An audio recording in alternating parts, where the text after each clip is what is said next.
As many of you may know, Black History Month is a direct descendant of Negro History Week, which was the culmination of years of dedication and lobbying by Carter G. Woodson, the second African American ever to receive a PhD from Harvard, second after only E.B. Du Bois.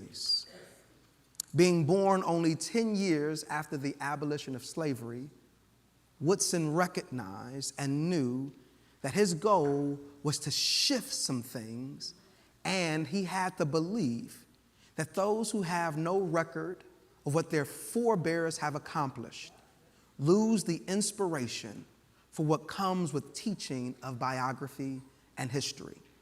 That said in another way, when we deny people a history, we can deny their humanity.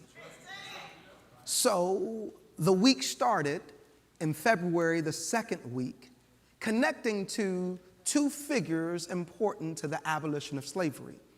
One was Abraham Lincoln, whose birthday is on February 12th. The other is Frederick Douglass, who we actually don't know his birth date, but we celebrate it on February 14th. Connecting to these two figures and now bringing the intentionality not just for a celebration, but for a restructuring of education, he infuses this week to be a corrective to the normal and dominant education that had been taught. The goal had been for educational institutions, churches, communities, and all to now infuse the works of African American into the psyche of America itself. It was never meant to be a standalone history, but told as a fullness of history of the country by which we live. Meant that it was meant to be understood not as Black history, but as American history. And as he does this, he recognizes that then this could now begin to change generations by the way in which not only they see themselves, but how others may see them.